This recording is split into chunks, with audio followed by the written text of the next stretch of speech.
Welcome, friends, to episode 2 of season 2. It's good to be back, right, babe? It's great to be back. All right, in this episode, what are we going to cover? We got a few things. We got a hospitality tip for you, as always. We've got a recipe, as always. And then we're going to talk about why becoming an innkeeper in your 30s is better than waiting until retirement today. I like that topic. I know, it's going to be so fun. It's going to be a good one. Let's go.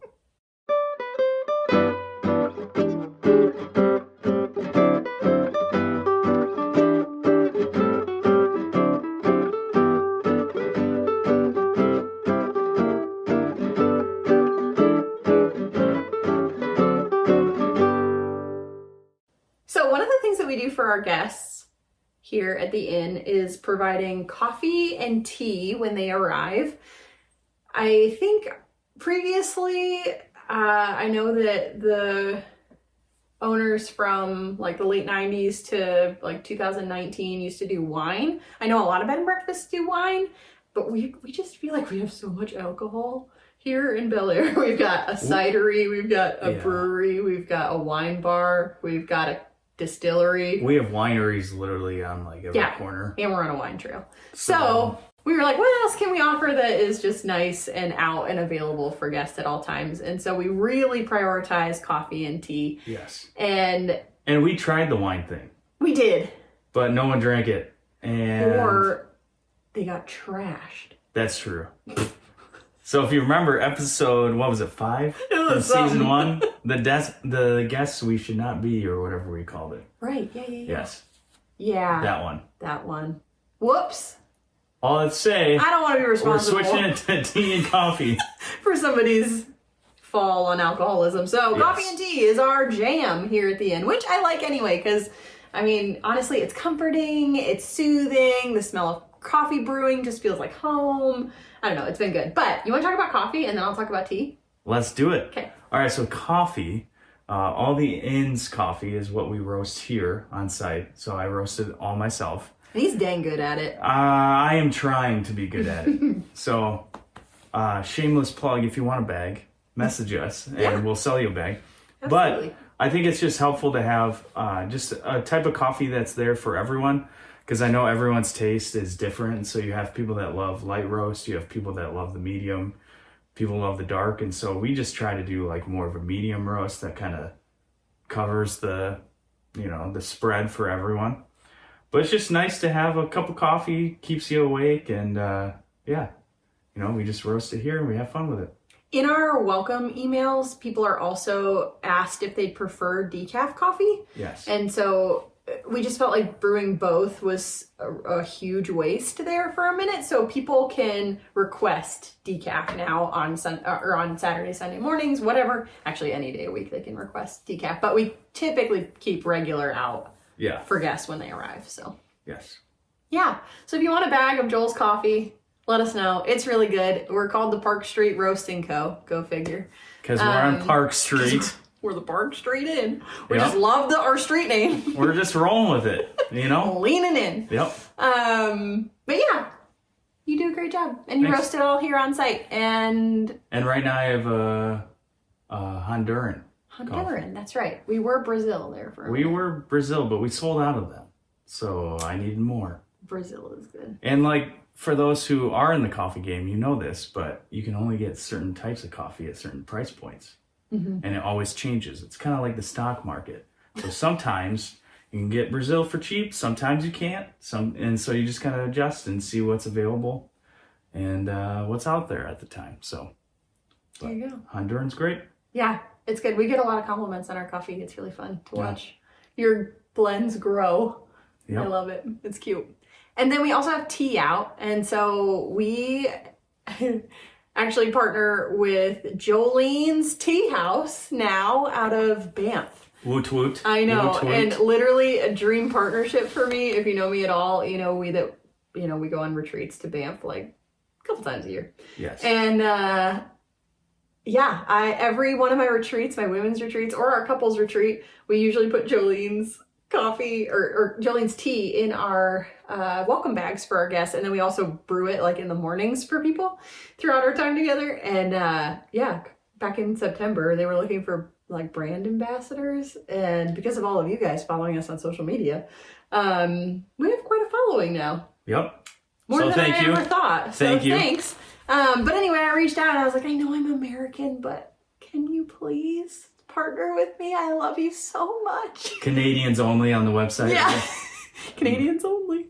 Except Brit. Yep. And so well, you lived in Canada. I did, yeah. So, you know. I'm like halfway there.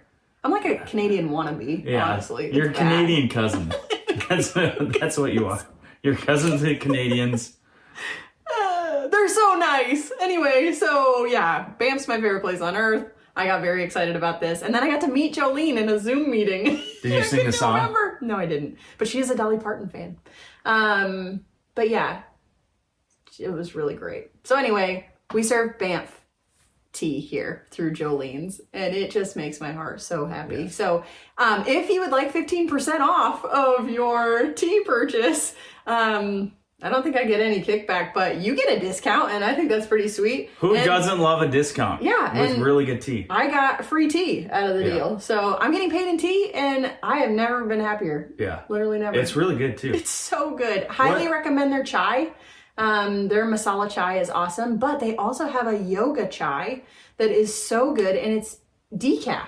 Nice. So like if you're a chai drinker, but you don't always want the decaf of a black tea, their yoga chai is so good. What's the plum one? Cinnamon plum. Is it cinnamon? I thought it was different. I don't know. It was really good. Whatever the plum one was. Yeah, that was amazing. awesome. Yeah, their daily detox tea is really good. Their chamomile's good. We've got some more tea coming that we get to try in the next few days. It should be here tomorrow, and I'm pumped about it. We'll let you know. So we'll keep you posted. But back to hospitality and how this all relates. Yes. Coffee and tea is such a welcoming thing to offer. And I know that, offering nice, good quality tea is not the cheapest route, right? Like we could go to the store and we could get Twinings or, Bigelow. But Folgers. We could be serving, we were serving Hillsboroughs when we got here. So, and decaf was Maxwell House for a while there while we were trying to figure out how to get our hands on some decaf beans. That was good, yeah. But yeah, it's just a really welcoming thing to have for people, and it's just one more little extra touch where people feel like they're home. Not too much homey, because obviously people don't go on vacation to go home. But it's just a little... It's welcoming. Yeah, it's welcoming, and it makes them feel cared for. And I think there's a saying, and I'm going to butcher it, but it's like community is shared over a cup of coffee or something like that, or a cup of tea. And I think it brings people together. For sure. Because I think that's why people love like coffee shops and stuff. Totally. Go hang out with their friends, go drink some good coffee, maybe eat a snack. And so kind of the same idea when you're welcoming people in, you want them to feel like they're seen, they're heard, and they're there with you. Yeah. And we typically have chocolate chip cookies out with our coffee and tea when they arrive. So it's kind of a good little afternoon pick-me-up snack. Yes. So, but you guys have heard about our chocolate chip cookies, so we won't go there again. It's fine. Yeah. But yeah, if you own your own space, your own short-term rental, highly recommend it. Or even if it's not already brewed for people, like if you own an Airbnb, one of the coolest parts about a few Airbnbs we've stayed at, I feel like I really appreciate it when local businesses are featured. Like if there's a coffee shop near you and they can give you like a bag of coffee and you just leave that on the counter for your guests and it's already ground or whatever, or you have a grinder, that could be really fun. Or if you have a local tea company where you can stick that out there and just be like, hey, we're supporting local, or this is one of our favorite tea companies, enjoy, that kind of thing. Just having that available, I think is really, it's really cool. It's just a nice added touch, and it gives you an opportunity to partner with the businesses that you love. So yeah, it's a win-win. So what's next, babe? All right. Well, we've got a recipe. Ooh. As we always do. These are baked oatmeal bars that have become quite a staple here, and people eat them up. They're a big hit. They're dark chocolate raspberry baked oatmeal bars. Ooh, these are the best. They're pretty good. They're delicious. So it's basically like 2 mashed bananas and 2 cups of oats. But the bananas have to be like super ripe. No. Right? No? No? Not for this one. Oh, okay. Yeah. I stand corrected. Nope. I'm out. They can be any type of banana. I like to do it when they're a little bit browner. I guess not any type of banana. Yeah, because you don't really want to sit there and mush a green banana. And they have a different flavor. But yeah, I mean, yellow to brown is great. And then, yeah, it's 2 cups of oats with 2 mashed bananas and then a half cup of any of your favorite nut butter. I absolutely love using the mixed seed butter from Costco. If you're a Costco lover, the Kirkland brand of mixed seed butter is so good. Oh my gosh. Good. It is so delicious. Some people say it's better than the Sam's Club version. Everything's better than Sam's Club. Just kidding. We are Costco people. We're not endorsed by Costco. Sorry. We just love Costco. Yeah, no, it's great. But yeah, anyway, stop dogging on Sam's Club, okay? They're good for something. Yeah. I hope your mom's listening to this because Britt's mom loves Sam's Club. Shout out, Anita! It's very fun to mess with her. Well, they do that scan and go, and she's convinced it's like the most efficient thing since sliced bread. And the one time we went with her and she tried to prove to us, like, no, you're not going to be a Costco lover after this scan and go situation. You guys are going to love this. It's going to be so quick and efficient. And then it didn't work. And apparently it saved nothing of like what she had done, but she did pay and it like took it out of her credit card. So we had to wait on the side for management to come. Yeah. And my mom was like, what the heck? The one time. Never had that problem at Costco. That's all I'm saying. That's all I'm saying. Anyway, mixed seed butter. If you've never tried it, it's so good. 10 out of 10 would recommend. But yeah, so you mix all of those together and then I put in dark chocolate chips and then put all of that in parchment paper in a little 8x8 pan. And then on top, I basically just kind of like pull apart raspberries with my fingers and then just kind of shove them on top so it's like full of raspberries on top. And then sprinkle a few more chocolate chips on there and then I bake it for, I don't know, maybe like 20-25 minutes at 375. And then... Till it's brown. Yeah, till it's brown, honestly. I'm terrible with timers, but yes. Do you stick the toothpick in it? No, it won't do anything. Just wait till it gets brown on the edges. And then while that's baking, I usually melt down some dark chocolate. And then once I bring it out of the oven, I'll just drizzle it all over the top. That's a secret sauce. It's pretty good. The raspberry bar by itself is good. It's the chocolate. But it's great with the chocolate. Yeah, and then you just keep them in the fridge and pop them out whenever you want one. And I like them cold.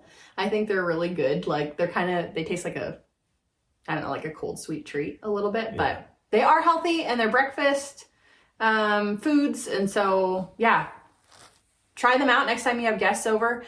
They're really fantastic. Delicious. Yeah. I love them. And the great part about them too is that if you use gluten-free rolled oats, then they can be gluten-free and they don't have any eggs in them. There's no dairy. So if you have anybody with allergies, you can use, dairy-free dark chocolate chips. Enjoy Life is a really good brand for those. I use Hum sometimes if I want like a healthier alternative. So yeah. Wait, isn't Hum a kombucha? Wait, is it Hun? Hun? I thought Hum was the kombucha. Hum is kombucha. Yeah, you're right. Hun is the... Yeah, now I'm blanking. What is that brand? It's like a brown packaging with like a black rectangle in it. Starts with an H. I don't know. Anyway. Google it. You can use any dark chocolate you want. Yeah. You can also just use semi-sweet if you want.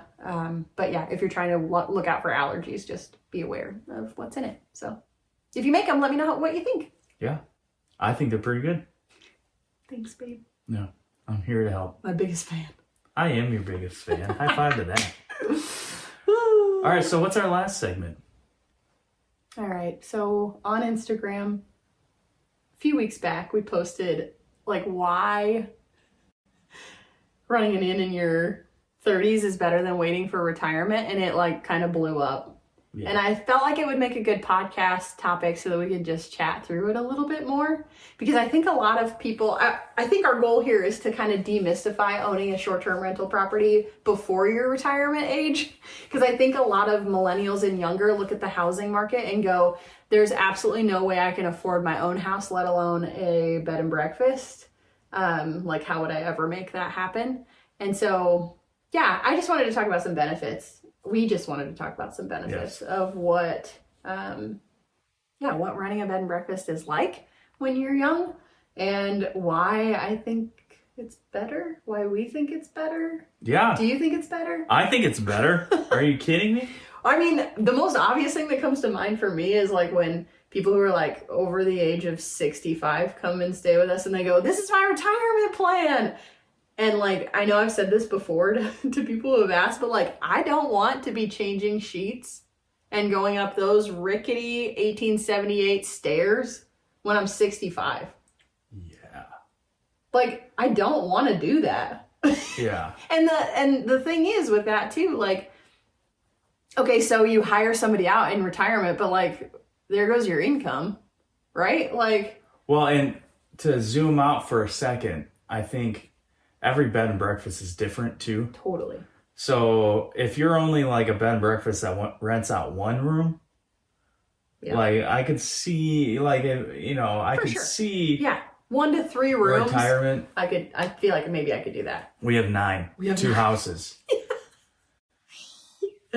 So like you're saying, going up those stairs to go clean the 5 rooms up here and then 4 in the other house. And we have checkouts at 11, check-ins at 3. So we really have 4 hours to clean 9 rooms. And it's tiring, and I'm 33 and I'm tired about it. And I just feel like at 65 I'm going to be extra tired. Yeah, exactly. You know? So it's we a lot of don't want to work. be doing that when we're in our 60s. Yeah. It just doesn't sound like fun. I think having enough energy for this job is important.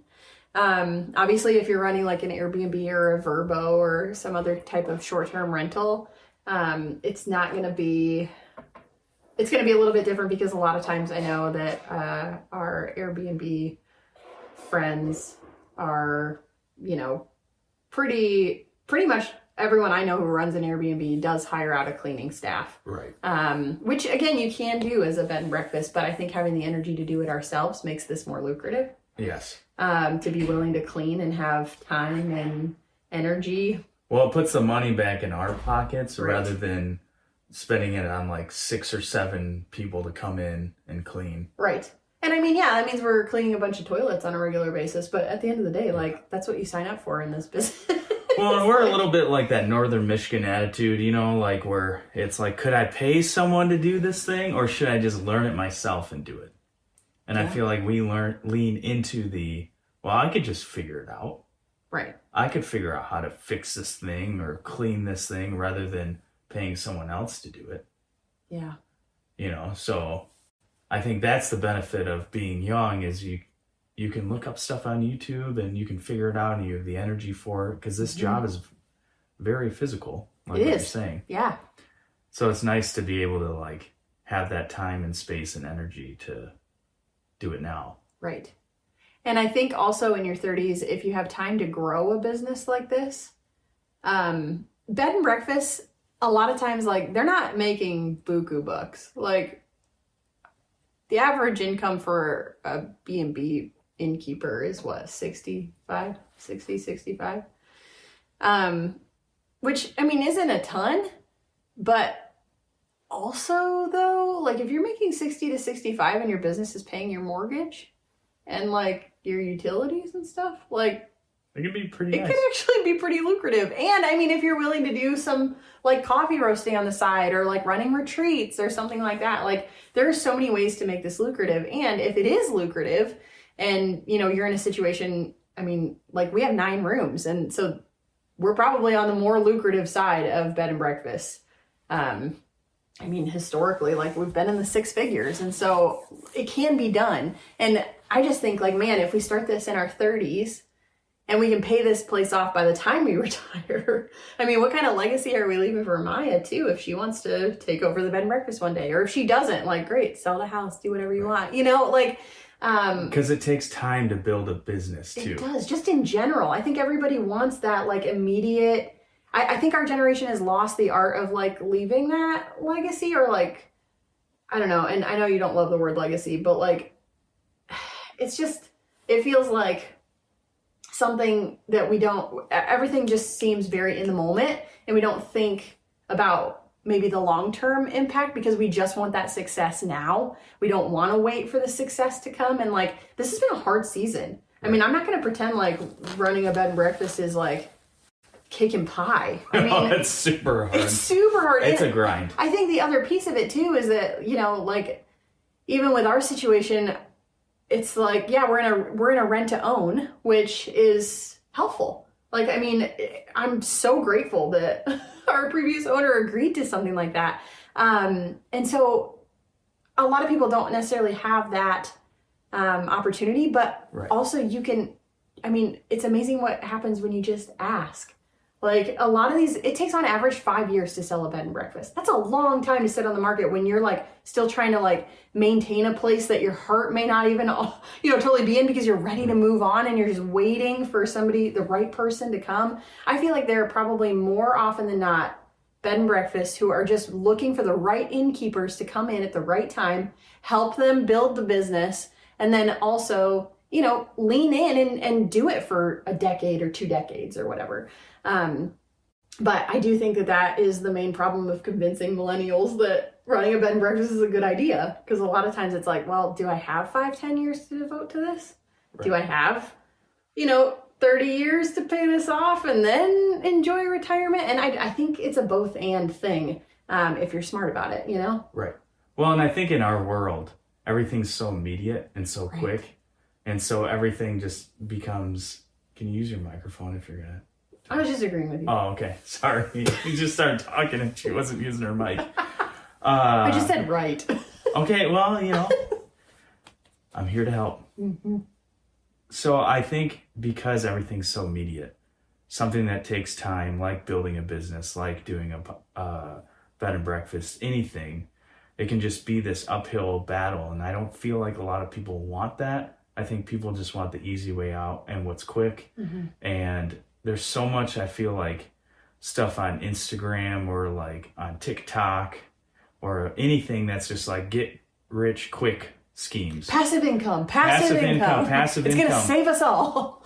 And I feel like something like this will stand the test of time. Right. And we may have to adapt. I mean, I think Airbnb changed the game for like traditional bed and breakfasts, and 100%. We do some things that aren't the traditional bed and breakfast. And I think that's okay. I think places are meant to change and adapt.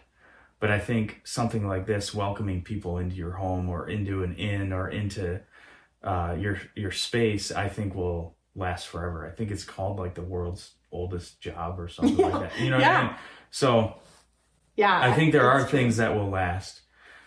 That comment about legacy, if I can just take a 30-second rabbit trail into that, because that's a little jab. No. I know you don't like the word legacy. I didn't mean to jab. I was just saying. I know. I'm just giving you a hard time. We've had conversations about this. I think my thing about legacy is not that I'm actually against legacy itself. I think people use legacy as like a look at me and what I've done. Mm-hmm. And I think of that as like a sour legacy because that's only you centric. Right. And I think of the greatest people in this world are people that are focused on others. Right. So the legacy that I built, the things that I've done are for the community. Right. So I feel like that's the legacy that's worth having. Where I feel like some legacy, people are just like, it's my little kingdom, my wealth, my glory. And I'm like, right. Well, we've talked about our Christianity here. I'm like, ultimately, it's Jesus's. Mm-hmm. So if our legacy is going to point to anything, let it point to Christ rather than ourselves. Exactly. And that's looking after other people rather than yourself. Rabbit trail done. I'm sorry. That was great. I just had to. Love that. Yes. No, I'm glad you said that. Because it's true. I mean, the opportunities that we'll have down the road once, we are more, I don't know, we're stable now. I mean, honestly, like I'm shocked. Our first year was still almost multiple 6 figures. I mean, and we had a gift of like coming into a business that's already been existing. Exactly. So I think we had a little bit of a handicap there. We did. Where I think other places, if you're starting from scratch, mm-hmm. If you don't have any of the relational equity or like the I don't know what I'm trying to say, but just help me out here. with the community. Like there's Yeah, a word like on support, search. or like community support. Or no, just like people know about you already. Oh, yeah. Mm-hmm. Like people knew about this place before us. Right, exactly. And so, I mean, we've been rebuilding this, and there have been the roller coaster of a business, and when you take over a business, things can change, and we've seen that. There's a lot of customer turnover rate, and we don't even have to get into that now, but maybe a future podcast we can talk about it. Yeah. But what I'm trying to say is when you're starting from scratch too, you also have to hustle hard. Yes. And 100%. Work hard towards it. Even if you aren't starting from scratch, because we've been hustling hard too to like rebuild this thing. Yeah, for sure. And I think it just both, and you have to be able to like work hard and fight for your dream. Right. And be okay with the struggle. Be okay with like pushing hard. I think that's the hardest part for sure, is being okay with struggle. Well, I mean, we went months without getting paid last year. Right. And we're like doing odd jobs. Like. But at the same time, like, I mean, we grew this to we'd never missed a mortgage payment, which was incredible. What a gift. But yeah, I don't know. And we came here to do what we wanted to do. I mean, your situation is going to be so different from ours. Like we're a nonprofit first and foremost. You guys know this if you've listened to the podcast before. We work with survivors of human trafficking, and we put on retreats for them. This space is for them first and foremost. And it's also we've recently started working with adoption and foster care communities because we're an adoptive family. And honestly, like 86% of the girls that we work with who have been in some form of trafficking have had some run-in with child welfare. And so for us, that looks like prevention, giving foster families strength for the journey. And so this place was never meant to be a get-rich-quick scheme for us, just for the record. This was always probably laced with struggle because we are a nonprofit. Yeah. But you don't have to go our direction, right? Like everybody has different goals. And one of the cool things, we actually have a friend who runs a bed and breakfast on the East Coast, and she's only got 3 rooms, but she's got like an event barn on her property too. And so she just does like little women's, nights where they do like crafts together. She does like a summer solstice party where everybody wears white, and I don't know, it's just like cool, fun, like Friendsgiving in the fall. And then, whenever she wants to, she rents out the rooms in her house. And yeah, they share a bathroom, and she's on the other side of the house, but like it's still run like a bed and breakfast. And I wonder how many personal connections could be made through stuff like that if more of us were willing to step into like the bed and breakfast life in our 30s, where you started small in your own home. And then if you ever do get property, or you just take the money that you make off of that and retreats and like whatever events you want to do at your own home, like learn how to host in your own home, which we have plenty of resources for you too if you need help with that. But I just feel like that could be so cool to prep you for actually having a larger space if that's a dream of yours. It doesn't have to be. Like, it can always stay small. That's totally fine. But I think a lot of people just think, well, if it's not an Airbnb, I don't have a separate property on my property for an Airbnb or whatever. But you don't have to. I think a lot of people are looking for that personal experience in travel because we lost it there for a minute. And I think our generation and younger are finally starting to travel to bed and breakfast, which is so fun. And so being those millennial innkeepers to show them the way of hospitality as young people, and not just leaving it to older generations to show us how to do it, I think is a huge thing. I mean, it's really cool to be young doing this business and being able to grow it and remind people that bed and breakfasts are still here. Like, we're not going anywhere, bed and breakfasts are cool. And you don't have to meet the innkeepers. If you want to sit at breakfast by yourself and you don't want to be chatty, fine. It's kind of like a choose your own adventure. It's a choose your own adventure. I feel like, and there's a lot of like stereotypes about bed and breakfasts. Right. Yes. And I feel like we've talked about this before. The Cheshire Cat from Gilmore Girls. Exactly. And I feel like we live in a new age of bed and breakfast. And so it's more of like, everyone's going to be different. They're all going to operate different. And you just have fun. Yeah. Experience something new. Yeah. We don't have craps at 2 p.m., but we'll go on a hike with you if you ask us. Yeah. I'll go paddleboarding in the summer. Yeah, absolutely. We have paddleboards and snowshoes. So like, find your niche, figure out what it is, but also at the end of the day, like, you're not too young and you're not too inexperienced to start. And chances are, if you don't want to do it in your own home, there are innkeepers out there looking to retire, possibly desperately. Yeah. Reach out. I mean, what's the worst they're going to tell you? No? Right. Like, okay, sure, keep doing it in your house, or learn how to host retreats and then have that solid community that will follow you anywhere. That's the thing that you're building. You're building you're selling an experience, and it's with you. And people want that. They want the experience. And if you're willing to like lean in your 30s and 40s, I don't know. I just think this business model could be so profitable and helpful for our generation, while also encouraging those personal touches within the hospitality industry that are so cool, but also we're losing them fast with Airbnb and Vrbo. Right. But you don't have to.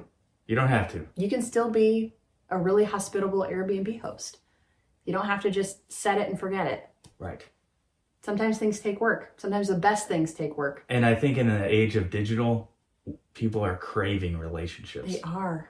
And Yes. so I think anytime you can have a relationship, even if it's just a small little conversation, Yeah, I think that's huge it for is. people. Yeah. So So yeah, we enjoy caring for you when you come to the inn. It's a gift to us to be able to meet so many people. I mean, we had only almost 2,500 people in our first year came through our doors. Yeah. That's incredible. And it's been awesome getting to know a lot of those I know. people. We made friends. We did make friends. It's been so fun. It's been awesome. We bought life insurance from one of our guests. Yes. Shout out Dan Stebbins. What a guy. Dan Steph, you guys are awesome. If you need life insurance, let us know. Yeah. We got a guy. We got a guy. You always need guys in your life. Right. Yeah. So. Yeah, they're a cute couple. Yes. They're awesome. All right. I think that's it for today, right? That's it. Sweet. Well, thanks for listening to us. Thanks for letting us rant about all sorts of stuff. And we hope you listen to the next episode. Yeah, and if you would like to sign up for our newsletter where we talk through hospitality tips and give you more recipes and stuff like that, be sure to sign up. The link is in the show notes. And before we go, the last thing I want to say is please leave a review. Ooh, okay. It helps us get our podcast out there. Sweet. So the more reviews we have, the more comments.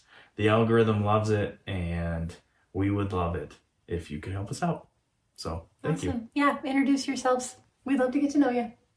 All right. See you next time. Bye. Bye.